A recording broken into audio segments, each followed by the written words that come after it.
¿Qué tal, amigos y amigas de Bienal Saco? Nos reencontramos en nuestras entrevistas después de algunos meses de cara ya a lo que será la primera versión de esta Bienal que acontecerá durante este año 2021. Y para ello, para iniciar este nuevo ciclo, podríamos decirlo, ya tenemos junto a nosotros a Nicolás Consuegra, colombiano, artista colombiano, quien estará con nosotros en esta edición de Saco. Por lo menos desde ambas partes estamos haciendo todo lo posible y dependiendo también de las condiciones sanitarias, de cómo vayan evolucionando, de poder tenerlo en Antofagasta en el marco de esta Bienal. Nicolás se vale de la fotografía, la escultura, el video y la instalación para explorar las contradicciones de la cultura visual moderna. Utiliza distintas metodologías y soportes y propone el espacio como un terreno lúdico para ser explorado y descubierto. Y en el centro de su obra se encuentra la arquitectura, la apropiación de técnicas artesanales para extrapolarlas a construcciones modulares vinculadas al modernismo, entre otras cosas que iremos también develando durante esta entrevista. Así es que en primer lugar, Nicolás, te queremos dar la más cordial bienvenida. ¿Cómo estás? Muchas gracias por esta invitación y por este espacio para poder dialogar contigo. Nicolás, bueno, lo primero, tal como adelantaba en esta pequeña introducción, es tratar de saber, de dilucidar cómo es que estás preparando tu visita a la Bienal en un contexto que tiene que ver no solo con la contingencia sanitaria, sino que también con la contingencia política y social en la cual se encuentra nuestro continente en general. ¿Cómo es que estás preparando esta posible visita a nuestro país en el contexto de la Bienal? Bueno, pues primero con mucha emoción recibo también la invitación y las expectativas de poder viajar. Ojalá se den y ojalá no haya ninguna, digamos, imposibilidad para que yo pueda viajar a Chile. Y sí, mucha emoción. Yo trato de, digamos, empezar por una investigación, de contextualizarme, digamos, a través de noticias, a través de textos, a través de información que yo encuentro, bien sea impresa o digital, y con eso voy configurando una serie de ideas que voy, digamos, probando y comprobando a medida que pasa el tiempo. Finalmente, pues la última respuesta la podré dar en el momento o en el evento que yo pueda viajar y pueda confrontar esas ideas que tengo con, pues, no sé, los proyectos o las ideas que pueda implementar en Chile. Eh, Y sobre lo que me preguntas, qué pena interrumpirte. Bueno, Adelante. hay muchas contingencias, no solo a nivel latinoamericano, también en el país, ¿no? Mucha incertidumbre, crisis económicas, muchos negocios cerrados, digamos que la práctica, no solamente artística, digamos a nivel de los colegas que conversamos, se ha lastimado, se ha venido, digamos, pausando de una manera dramática. Yo también trabajo en un estudio de diseño gráfico y el trabajo también ha menguado muchísimo. Entonces, pues, bueno, y eso sumado a medidas políticas, etcétera, ¿no? Eh, Escalada de la derecha, etcétera, que no es ninguna cosa que suceda en un único país, sino a nivel latinoamericano, a nivel mundial, etcétera. Son cosas que generan mucha incertidumbre también, pero bueno, nos tenemos que adaptar y tenemos que, digamos que a través de todas esas cosas que suceden, proponer respuestas creativas, importantes, sensibles, pues a la sociedad y al tiempo en que vivimos. Porque también eso es fuente de inspiración, me imagino, porque el tema de los movimientos sociales que ocurrieron en Chile, en Perú, en otros países también de Latinoamérica, era algo obviamente previo a la pandemia y esto se va sumando también con este tipo de situaciones. ¿Cómo es que eso ha incidido, tal como tú dices, en este como proceso de adaptación, quizás también ofreciendo nuevas ventanas u oportunidades a la creación? Bueno, es una pregunta compleja también, porque si vemos históricamente, digamos, Colombia no pasó, digamos, por estos eventos de dictaduras, por ejemplo, como sí ocurrió en el Cono Sur. Aún así tuvimos una especie, una suerte de, digamos, de dictadura, ¿no? Con pues, el gobierno de Rojas Pinilla, que fue un militar que se tomó, digamos, el poder a la fuerza, ¿no? Pero aún así, digamos, sí, pues ha habido una escalada digamos, de la derecha, también complejidades entre entre lo que ha generado la violencia en Colombia, la guerrilla, la escalada de, digamos, del paramilitarismo, etcétera. La conversación puede extenderse muchísimo, pero eso para decir que, digamos que son realidades que sí nos ponen un poco como en unas grandes preguntas, no solamente como digamos, creativos, sino como seres sociales, cómo digamos, respondemos a ese tipo de, digamos, de condiciones, de narrativas, digamos, sociales y políticas, finalmente. ¿Cómo nos comportamos en sociedad, no? ¿Qué aportamos a través de nuestro campo creativo también? No creo que solamente lo pueda, digamos, dar a través de las respuestas que da el arte, ¿no? También uno como persona, ciudadano, etcétera, también puede hacer muchas cosas que no creativamente puede responder, sino es qué tipo de ciudadanos somos, cómo colaboramos con las contingencias que tenemos, ¿no? No sé. O cómo solidarizamos, cómo nos comportamos en Exactamente. sociedad también. Yo creo que estos procesos han puesto también muchas veces en duda cómo nos estábamos relacionando como sociedad. No sé si también estás de Sí, acuerdo. no, absolutamente. Sociedad desde las cosas micro hasta las cosas macro, ¿no? Es decir, cómo nos relacionamos con la gente que, digamos, que hace el aseo, o bien sea en el ámbito doméstico o en el ámbito público. Cómo nos comportamos con las basuras, cómo las reciclamos, etcétera, ¿no? Cosas que sí tienen que cambiar, cómo nos relacionamos con el abastecimiento de los alimentos. Ya no son, digamos, las mismas condiciones que habían antes, ¿no? Donde había, sí, mucha abundancia, etcétera, ¿no? Eh, en fin, entonces sí hay cambios que nos implican, digamos, una posición muchísimo más activa como ciudadanos, ¿no? Y no simplemente esperar que esto es un momento transitorio y luego, digamos, las economías, el abastecimiento, etcétera, el consumo va a volver a tener las mismas condiciones y repercusiones que antes. Ujú. Nicolás, ¿cuál de estos temas que ha investigado que tienen relación a la contingencia o al periodo reciente que hemos vivido en Chile han sido los que más te han llamado la atención? Probablemente no concluyan siendo parte de lo que a lo mejor va a presentar o va a montar aquí en Antofagasta, pero hasta el momento, ¿cuáles son los temas que más te han llamado la atención, que te han hecho clic de alguna forma? Pues digamos que, digamos, en arte chileno siempre ha sido un referente, digamos, para Colombia, digamos lo que se puso en Chile o Argentina, Brasil, etcétera, ¿no? Son digamos, centros, digamos, de creación que sí nos han marcado mucho, ¿no? Y que nos hacen ver, digamos, la forma en que, por ejemplo, ustedes se relacionan, digamos, políticamente con los hechos sociales, ¿no? A través del arte, etcétera, etcétera, ¿no? Cosa que, digamos, que en Colombia han habido, digamos, ciertos atisbos y ciertos procesos, pero no con la potencia o con las repercusiones que sí ha tenido, por ejemplo, en Chile. Y son cosas que a mí me interesan, por ejemplo, ¿no? El éxodo o la forma en que reaccionaron, digamos, muy creativamente, pues con la dictadura, etcétera, ¿no? Son cosas que me interesan, ¿no?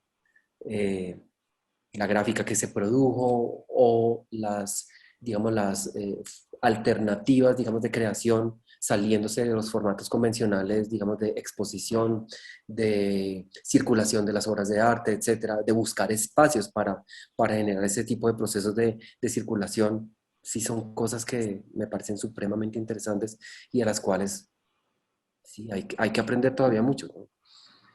Así es, mucho, mucho por aprender y mucho por analizar también dentro de ese contexto. No, y más que puntualizar, digamos, en artistas o en procesos, digamos, muy puntuales, digamos que en términos generales, eso es lo que me parece, digamos, grande, digamos, sí, sí, Chile, Argentina, Brasil, ¿no? Digamos que países que han pasado, digamos, por procesos, digamos, políticos, sociales, digamos, no similares, pero comparten también un hecho de haber pasado por dictaduras muy duras también, ¿no? Pero Claro. eso también generó digamos, un proceso de reformulación de las prácticas artísticas y de cómo los artistas a nivel muy transversal, digamos, se unían de muchas maneras para producir un tipo de arte muy versátil que no simplemente se encajaban a los formatos históricos preestablecidos. Ujú. Oye, Nicolás, te quiero llevar un poquito ya directamente a tu obra, a lo que has expuesto. Sí. ¿Cuánto han cambiado tanto los contenidos, las temáticas de tus obras, pero también la materialidad con que trabajas desde Traslaciones el año 2002 hasta Tabique el año 2018? ¿Cómo ha sido ese proceso? ¿Qué cosas se han mantenido y qué cosas no han ido evolucionando? Bueno, es curioso que pongas esos dos puntos, digamos, de referencia, porque finalmente hay algo que ha permanecido y es cómo incide el espacio en la forma en que yo pienso y articulo mis obras. Es decir, no solamente, digamos a nivel creativo, digamos, cómo yo relleno el espacio, ¿no? O cómo yo lo habito, digamos, con una serie, digamos, de productos o de materializaciones de todo tipo, sino cómo el espacio social, arquitectónico, etcétera, es finalmente un índice supremamente importante de donde yo parto para generar las respuestas que desarrollo a través de mi trabajo. Entonces, por ejemplo, Traslaciones era básicamente, pues para ser muy concreto, una apuesta, digamos, en una intervención de un espacio que era de la Alianza Francesa, un espacio expositivo que pertenecía pues a un programa, digamos, dedicado a jóvenes artistas o para, pues que promovía la creación de jóvenes artistas, pero pertenecía, digamos, a una institución como la Alianza Francesa, que finalmente es un puente con la cultura y, bueno, pues la sociedad francesa finalmente a todo nivel, ¿no? Entonces, mi apuesta y mi propuesta fue, digamos, cómo entendemos nosotros ese producto o ese contenido de lo francés, ¿no? Muchas veces bypaseado a través de otras culturas que no son más cercanas, ¿no? Por ejemplo, la norteamericana. Entonces es a través de ese tipo de conexiones transculturales que yo empiezo, digamos, a elaborar una narrativa mucho más compleja, ¿no? Y la apuesta finalmente se materializa como una especie o una suerte digamos, de un ámbito, de una cinemateca, donde no se proyecta ninguna imagen en movimiento, sino es más bien el ambiente que generan las cortinas o los ventiladores, digamos que son material de utilería que yo creo para la exposición, y una banda sonora que la extracto de una película de Wim Wenders que se llama París, Texas. Una de las Esa, mejores de la filmografía de Wenders, me voy a permitir la interrupción. no, absolutamente. Pero lo interesante de esa película de Wenders es que es finalmente una película pues con mucho humor y con mucho sarcasmo hacia esas, digamos, no sé, concepciones grandes de la cultura, ¿no? París, Texas. Es un París que queda en Texas, ¿no? Como otras ciudades que quedan en Estados Unidos con el mismo nombre de París, ¿no? No es el París, Francia, con toda su grandilocuencia, digamos, cultural. Y finalmente los personajes nunca llegan a este lugar, ¿no? Ni a París, Francia, ni a París, Texas. Entonces, finalmente es eso, es como dilatar y una dilación de un proceso que nunca se cumple, ¿no? Es como una especie de frustración, pero esa frustración también se puede extrapolar a, no sé, a las frustraciones culturales que tenemos, digamos, como seres, digamos, productos de un mestizaje, etcétera, etcétera. Entonces es a través de esas fabricaciones que yo empiezo, digamos, a elaborar y a barajar y a confrontar una serie de ideas que me permiten, digamos, dar en una obra como la que planteé en Traslaciones, ¿no? Y finalmente, pues era eso, ¿no? Era más bien la sensación que generaba ese lugar, pero pues en el lugar no ocurre nada, ¿no? Entonces son esas cosas que me hacen pensar como que no solamente es el relleno, sino más bien el vacío. El vacío es suficientemente potente para traer una serie de ideas y una serie de condiciones que uno como artista puede, digamos, dejar sobre el tapete para que la audiencia pueda llegar a, a barajar. Es Em, interesante lo que comenta, disculpa Nicolás, porque siempre está constantemente también esta pregunta, ¿cuánto nos hablan los espacios habitados, los espacios inhabitados, los lugares iluminados, los lugares oscuros? Siempre constantemente siento yo que nos están hablando, que nos están transmitiendo algo que no tiene que ver solamente con un tema patrimonial ni de historia, sino que también tiene que ver con otro tipo de contextos incluso súper personales. ¿Cómo es que te apropias de los espacios de esa perspectiva tanto pública como quizás también íntima? Pues desde distintos ángulos, ¿no? Prácticas, por ejemplo, ¿no? Para completar un poco la idea que tú propones, ¿no? Prácticas y preguntas que se generaron mucho en los años 70, ¿no? ¿Será que necesitamos rellenar un espacio expositivo para hacer una exposición? ¿O podemos presentar un espacio expositivo vacío como la exposición misma? ¿Cierto? Porque es que finalmente la modernidad lo que nos expresó y lo que nos educó fue a rellenar, a generar materializaciones de productos artísticos, etcétera, ¿no? Que habitaban el espacio expositivo, un espacio que era totalmente neutral y se neutralizaba para que las obras hablaran por sí mismas, en un espacio totalmente homogéneo. Pero luego vienen otra serie de preguntas, ¿no? En esta modernidad tardía, etcétera, ¿no? Donde esos cánones de la modernidad y esas, no sé, retóricas se empezaron a desgastar, esas narrativas también. Empiezan a haber otro tipo de preguntas, ¿no? En esos espacios neutrales, ¿qué sucede? ¿Quién llega? ¿La audiencia contamina las obras? ¿La audiencia contamina los espacios? ¿O siguen siendo neutrales, etcétera? Y es a través de esa serie de experiencias donde yo empiezo, digamos, a entender otro tipo de, digamos, de problemáticas, ¿no? Hasta donde, por ejemplo, en la Alianza Francesa llega la influencia de la Alianza Francesa.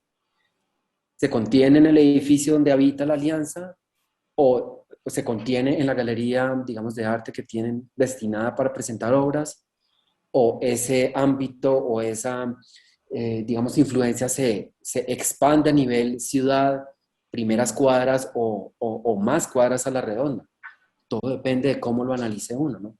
Pero finalmente se generan unos tejidos sociales, ¿no? Las personas que van a habitar ese lugar para, digamos, ser instruidas en la cultura y en el idioma francés. Esas personas cómo salen y van generando otro tipo de, digamos, de dinámicas sociales, ¿no? Entonces, el lugar no es simplemente contenido por el espacio físico, material arquitectónico, ¿no? Sino es mucho más dado como una especie como de membrana que permea, digamos, diferentes fuerzas sociales. Y es a través de esas ideas que yo empiezo a acotar un poco lo que yo necesito, ¿no? Yo decía, bueno, esto es la Alianza Francesa. Yo tengo que responder un poco a eso, ¿no? A nivel cultural.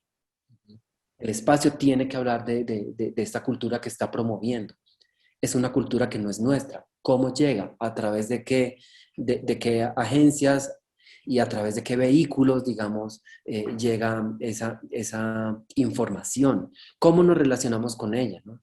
Digamos que a veces uno puede pensar, bueno, acá hay un culto por el cine, digamos, europeo, que podemos llamar cine arte o cine no, digamos, comercial, digamos, haciéndole como una especie de enfrentamiento o contraposición al cine comercial de Hollywood, etcétera, ¿no? Entonces hay unas nociones ahí de tensiones culturales, ¿no? Es a través de esa tensión, a través, bueno, por eso es que tomo a Wenders, digamos, como anclaje del proyecto, que yo llego a la idea de una obra como traslaciones, ¿no? Pero realmente eso qué es, ¿no? ¿Será que me adhiero a, digamos, la retórica y a la especie de, digamos, de vocabulario que nos enseñan las prácticas artísticas a nivel, digamos, global? Es una instalación, es un ambiente, es una adecuación, es una intervención en el espacio. Digamos que tiene un poco de todo, ¿no? Pero lo importante, me parece a mí, es que no simplemente yo esté de nuevo importando una serie de retóricas foráneas, digamos, al nivel de pensamiento, al nivel de las obras que desarrollo, sino que sean muy contextuales y que respondan a las idiosincrasias, digamos, locales, finalmente. Y es ahí cuando empiezo a ver, bueno, las arquitecturas de las cinematecas acá, digamos, en Bogotá, que es la ciudad donde yo he vivido por tantos años, hablan por sí mismas, tienen unas convenciones y unos formatos, digamos, arquitectónicos muy particulares. Eso yo lo puedo finalmente llevar al espacio expositivo para hablar de ese tipo de idiosincrasias, ¿no? Quizás no para refrendar el culto, digamos, de lo francés de una manera obediente, más bien tratar de adaptar ese flujo o influjo cultural a través de unas apropiaciones que nosotros hacemos como cultura.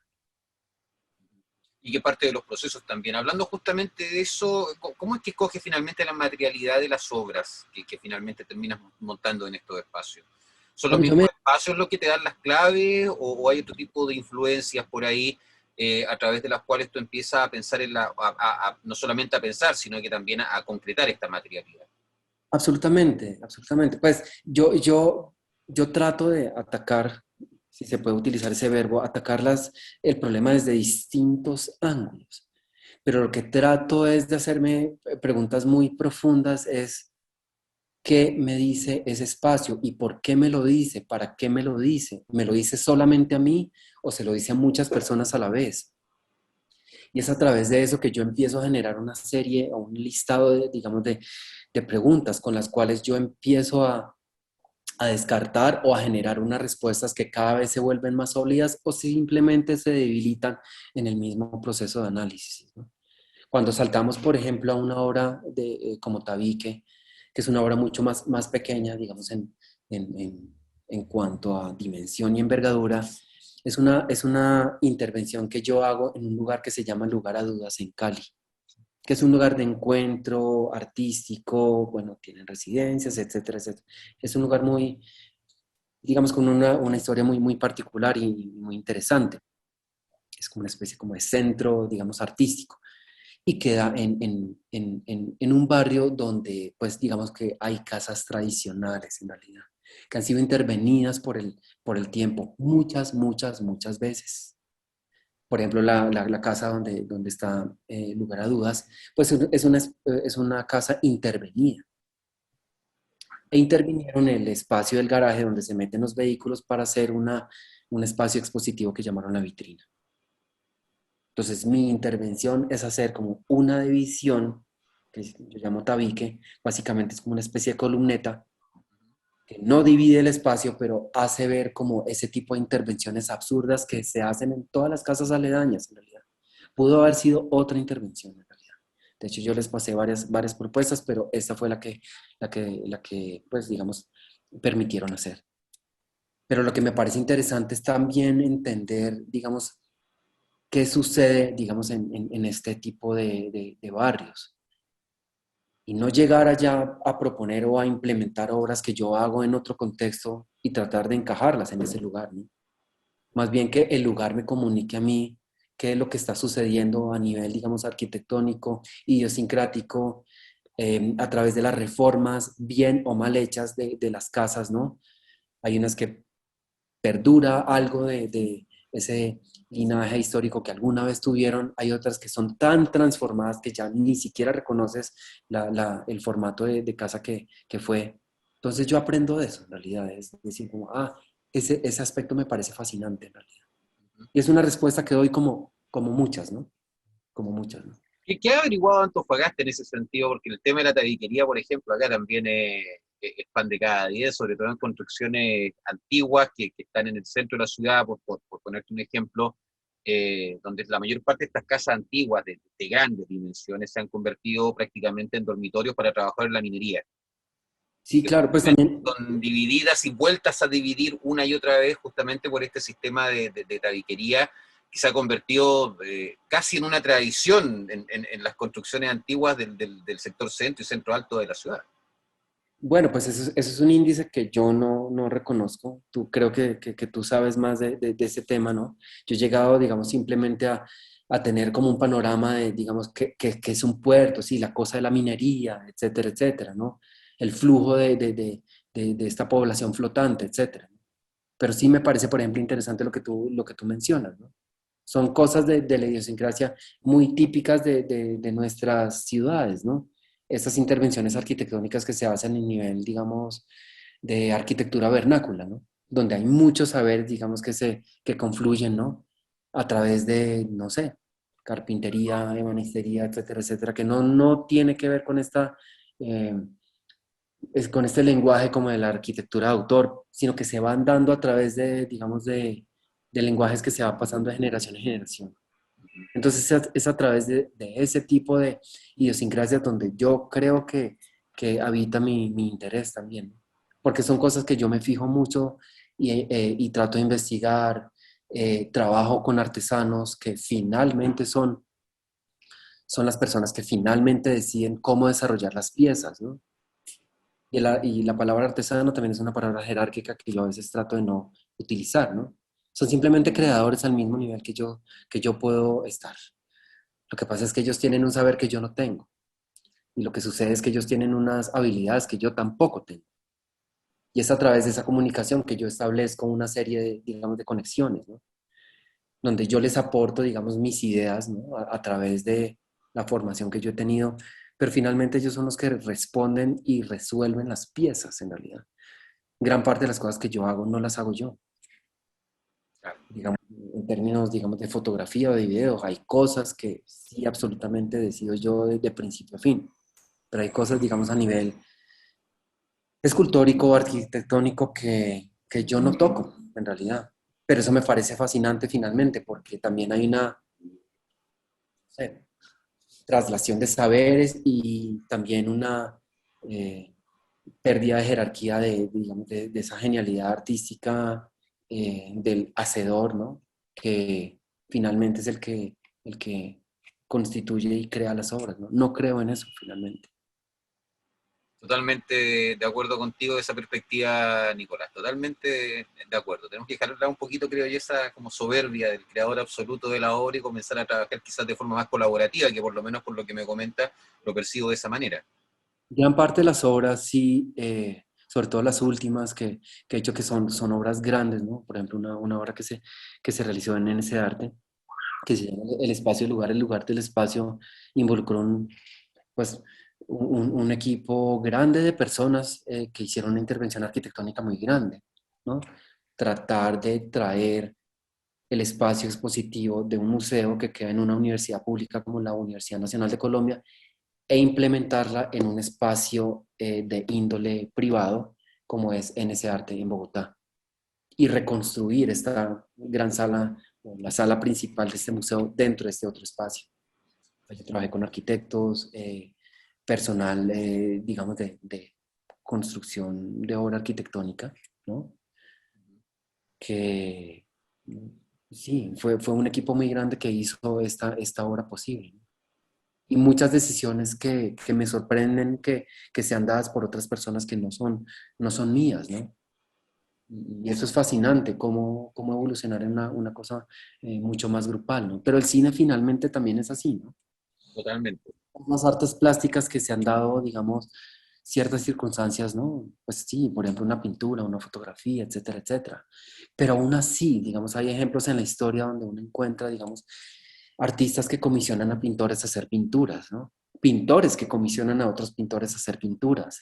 Fotógrafos que no son fotógrafos, digamos, de toma, sino artistas, digamos, que piensan la fotografía de una manera muy plural, que contratan a fotógrafos para hacer tomas fotográficas. Porque Claro. finalmente la fotografía no es este resultado que es tomado por una persona, sino es finalmente una forma de pensamiento sobre la visualidad.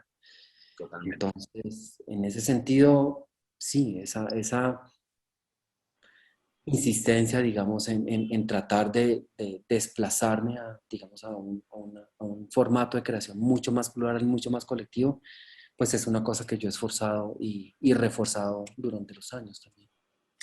Totalmente, Nicolás. Oye, para ir cerrando ya, he estado súper entretenido. Siento siempre que se me quedan un montón de temas como para poder seguir conversando en relación a lo que hemos hablado hasta este momento, pero para no quitarte más tiempo, ¿qué piensas tú de esta primera Bienal de Saco como una acción que nace, se desarrolla y se proyecta, no solamente desde la periferia en Chile, sino que también desde la periferia en Sudamérica? ¿Cómo ves tú, quizás, obviamente, en un primer momento Saco, pero también la creación y la mantención en el tiempo de eventos que operan con esta dinámica, podríamos decirlo un poco más marginal, desde el arte? Sí, bueno, ahí confluyen una serie de ideas que, digamos, yo también me hago una serie de preguntas, ¿no? Finalmente lo que yo sé, digamos, de Saco es que finalmente empezó como una feria de arte, ¿no? Entonces, ese fue el formato, digamos, inicial con el cual se implementó este proyecto, ¿no? Luego viene esta reformulación a volverlo con un formato de bienal, ¿no? Eso puede ser interesante en la medida en que se hace preguntas frente, digamos, a sus capacidades frente al mercado, etcétera. que son cosas que pues yo tendré que ir también resolviendo según lo que me eduque, digamos, de la información que me han pasado. Pero también genera una serie de preguntas de, ¿será necesario, digamos, esa institucionalización o esa apertura hacia lo institucional de un formato de feria de arte? Puede ser interesante también, ¿no? Lo que sucede es que es un movimiento también de las ferias de arte que se ha vuelto también un común denominador, tratando de darle nuevas vueltas y nuevas perspectivas y nuevas posibilidades, digamos, a una plataforma que simplemente y básicamente es comercial. Ujú. Claro, Saco Entonces, en parte como festival desde esa perspectiva, no como feria en sí, sino que parte como festival de arte contemporáneo. claro, claro, pero, pero bueno, digamos que lo que yo también, digamos, bueno, he leído sobre Saco es que también era una feria de arte también, ¿no? Ujú. Que también puede tener y confluir otro tipo digamos, de formatos, sí, de promoción de las artes también, ¿no? Entonces, ahí, digamos que lo que me parece interesante es cómo confluyen las fuerzas, ¿no? A favor o en contra del mercado, finalmente, del arte, que Claro, finalmente, que cosifica, digamos, la creación artística, ¿no? A todo nivel. Entonces, eso lo veo como, digamos, una muy buena perspectiva, ¿no? De los saltos que está dando y las vueltas y los giros que está dando Saco. Y bueno, pues también la misma reunión con los curadores, ¿no? Esto sucede en un lugar periférico, donde no tienen ni las condiciones sociales, ni económicas, ni versatilidad que sí puede tener, digamos, una gran capital. Entonces ahí se generan otro tipo de condiciones para la creación, la implementación y la socialización de las obras de arte, sea cual sean las que se presentan. Entonces, si uno no es sensible a eso, finalmente está mirando con ojos de, no sé, con ojos de una persona que no se contextualiza lo suficiente. ujú, Y eso es lo que me parece interesante y oportuno, digamos, de este tipo de invitaciones y de apuestas, digamos, de implementación de otro tipo de eventos artísticos también. totalmente. Nicolás, muchas gracias por habernos acompañado. Nicolás Consuegra, artista colombiano que ha estado con nosotros en esta forma que tenemos este año 2021 de retomar estas entrevistas que veníamos realizando con artistas, curadores, invitados, en este caso también en nuestra Bienal 1.0. Esperamos de todo corazón, Nicolás, que las condiciones que tenemos permitan que pueda finalmente estar acá en Chile y en Antofagasta durante el segundo semestre de este año. Vamos a estar esperando acá con los brazos abiertos y muy atentos a lo que puedas proponer dentro justamente de la forma que tienes tú de ver y de hacer arte aquí en Antofagasta. Ojalá que podamos conocer y ver y tocar también, palpar, mirar lo que tú tienes para nosotros. Creo que sí, Iván. Pues muchas gracias por este tiempo y esta oportunidad de poder conversar contigo y bueno, para las personas que vean este video también. Muchas gracias, Nicolás. Nosotros nos encontramos en una próxima entrevista. Hasta pronto. Bueno, un abrazo desde Bogotá.